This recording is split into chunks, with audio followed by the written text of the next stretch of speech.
Dans la section des tests, nous aurons la liste complète de tous les tests que nous avons réalisés avec nos patients. Pour rechercher et sélectionner les tests souhaités, nous pouvons utiliser des filtres temporels en sélectionnant des tests effectués le jour même, au cours des 3 derniers mois, des 6 derniers mois, de l'année dernière ou de tout l'historique des tests. Nous pouvons également rechercher des tests spécifiques en utilisant le moteur de recherche pour accéder précisément aux tests que nous désirons. Dans le tableau des tests, nous pouvons voir. En cliquant sur la petite flèche du test, nous pouvons afficher les muscles qui ont été mesurés, la date à laquelle ils ont été effectués, le patient qui a été mesuré, le type de test, s'il a été dynamique ou isométrique, la durée de l'exécution de ce test et toute observation que nous avons ajoutée lors du test. Nous pourrons modifier ou supprimer le test si nous le jugeons nécessaire. Nous pouvons changer l'ordre de la liste des tests en fonction des critères suivants. Par ordre chronologique, par ordre alphabétique, par type de test, par groupe, par temps d'exécution ou selon qu'il y ait eu ou non des remarques. Nous pourrons également modifier le nombre de tests affichés par page en choisissant entre 10, 25, 50 ou 100 et également sélectionner directement à quelle page de nos tests nous souhaitons aller. Depuis la section des tests, nous pouvons sélectionner 2 tests et, en cliquant sur le bouton en haut à droite, les comparer. Une fois que nous avons compris le fonctionnement du test des tableaux, nous allons entrer dans l'un des tests et analyser les différentes fonctionnalités. La première chose que nous verrons sera le menu des paramètres que nous trouvons dans le bouton en forme de petite roue situé dans le coin supérieur droit. Lorsque nous cliquons dessus, différentes options s'affichent. La première est d'activer les limites. Cette option permet d'appliquer un filtre temporel au test pour visualiser la période d'intérêt. Après cela, nous pouvons masquer l'application de ce filtre qui modifie le reste des graphiques affichés. Une autre option est de changer la visualisation du graphique RMS d'amplitude en microvolts à un pourcentage de l'activité maximale. Dans ce graphique, des seuils de relaxation, de force et de puissance seront affichés en fonction de la quantité d'activité enregistrée. Nous pouvons masquer ces références dans les 3 points du graphique. Nous pouvons également changer la fenêtre d'exécution du test en passant de la fenêtre dynamique par défaut qui offre un frame toutes les 250 millisecondes à la fenêtre rapide qui offre un frame toutes les 50 millisecondes, offrant ainsi plus de précision et de détails.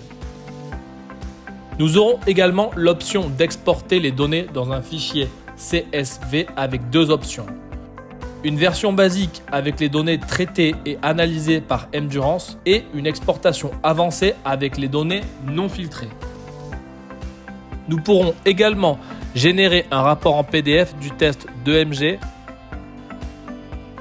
où nous verrons toutes les données du test accompagnées d'une explication pour que notre patient comprenne le type de test réalisé.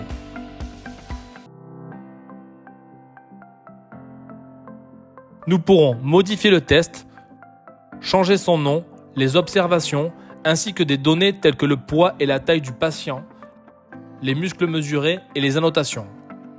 Nous pourrons également supprimer le test ou certains muscles de celui-ci.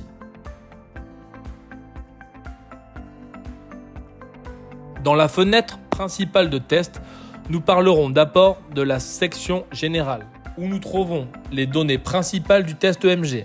Le graphique RMS montre l'activité des muscles que nous avons mesurés en fonction du temps de test.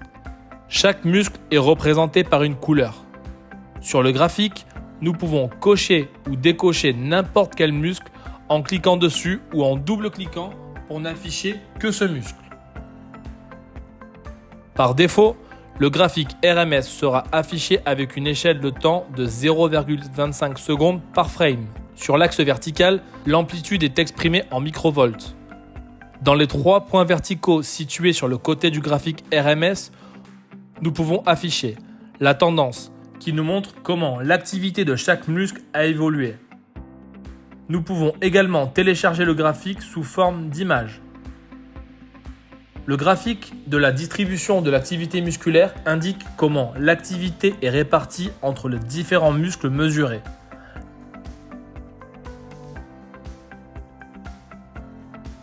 La somme totale des muscles mesurés correspond à 100%. Chaque muscle représente une part de ces 100%.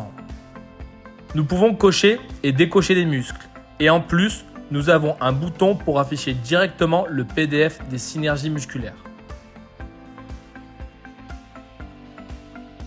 Dans les 3 points verticaux situés dans le coin supérieur droit du graphique, nous avons plusieurs fonctionnalités. La première est de grouper. Cette fonctionnalité permet de créer des groupes de muscles selon nos intérêts.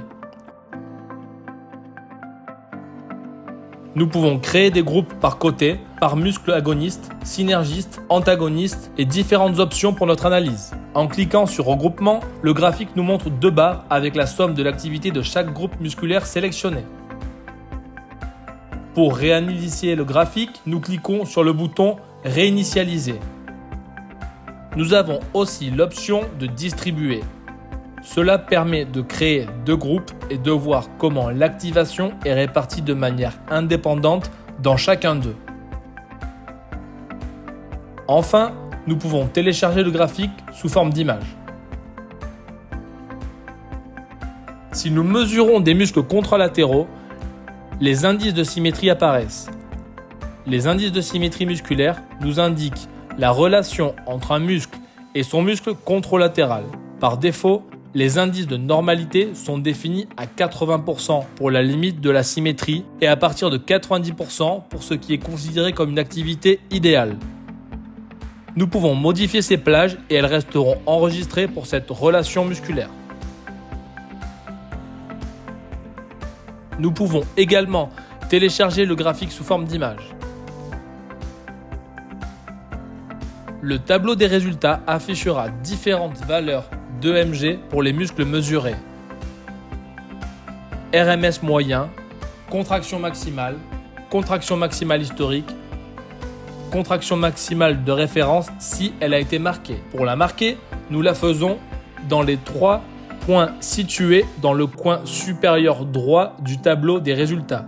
En cliquant sur l'icône en forme de cœur, nous indiquons que cette référence est celle que nous voulons marquer comme maximale. Ici, nous pouvons activer la contraction maximale volontaire personnalisée pour chaque muscle mesuré. Après confirmation, un autre texte peut apparaître pour indiquer si nous voulons également utiliser cette référence pour les tests réalisés le jour même, le cas échéant. Une fois cela fait, la contraction est enregistrée comme référence pour l'analyse de l'activité en pourcentage pour ce muscle. Enfin, nous avons la section des annotations, où nous pouvons indiquer notre évaluation clinique du test.